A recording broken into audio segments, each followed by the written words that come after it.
this video we'll talk about the basics of balance sheet. It contains three major terms: assets, liability, and equity. And when we make a balance sheet, we basically have three columns. We put things in assets and then balance it with liability and equity. So let me take example and explain you this concept.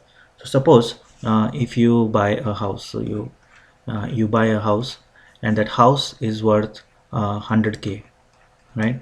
And so if you buy a house for 100k, we call that asset. So your asset is 100k, and then you don't have all the 100k, so you only invest your own 20k, and then you take a loan of 80k.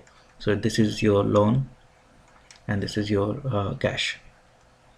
So in that case, we'll say that the liability which you are liable for is 80k, and your equity which you paid for is 20k. So then we can do the balancing here, and we can call assets is equal to liability plus equity, and that will be equal to 100k is equal to 80k plus 20k. So this will be your balance sheet for the year in which you bought the house. Now suppose you are making interest only payment, so you say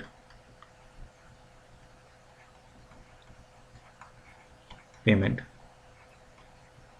In that case your loan will remain same, right? However, after 5 years the house price increases from 100k to 150k. So in that case your balance sheet will look something like this. So we go from 150k. Now your assets are 150k, and your loan is still 80k, because you haven't paid any principal on it, you're just paying the interest. Now if you do the balance, your equity has increased from 20k to now 70k.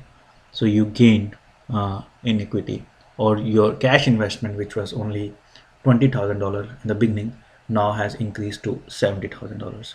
So this is what the balance sheet will look like if you further if you make it again after 5 years when the price is $150,000. Now once you pay all the loan, then eventually what will happen is, suppose now you start paying the loan, so you keep paying the loan. So what will happen, this will become like 0k plus 150k. So when you reach this point, then your mortgage will be all paid off and the property will be transferred on your name. So therefore whenever we analyze any company, we do look for how much assets the company have and how much equity the company have. And it's not always a good idea to have all the equity, and it's not always a good idea to have all the liability, but there should be a right ratio of both. And I'll tell you why. So suppose if you have only 20k, right, and you want to invest 20k in the market. So if you invest 20k in the market, so suppose this is your 20k, and then the market increases, or the house market increases in next year by 10%. So your 20k will become 22k. So your gain was only 2%. No, it was 10%. It was $2,000. So your gain was only 10%. Now in the same case, if you would have taken a 80,000 loan, then your total assets would be 100k. So this is case one where you only have cash, and here you are taking cash plus loan, right? So in that case, you can suppose you take 80,000 loan, and so you have 80, and this is your 20k. So in that case, if you have 10% increase in the market, so it will become 110k.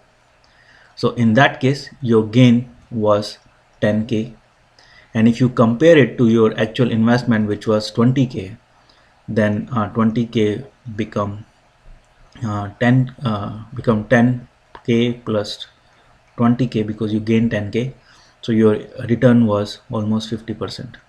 So you can increase your return if you add or if you add leverage, or you increase your assets or by taking the loans. So taking a loan is never a bad idea if you are you have a well defined plan for how you're gonna grow the investment. And mostly the companies, for the big companies, you have expectations that they do have a business plan, and if they have a right business plan, then they always should have some loans so that they can have a higher return on their investment. And I hope this tutorial makes sense to you, and we will get back again on this topic and we'll discuss more. Thank you.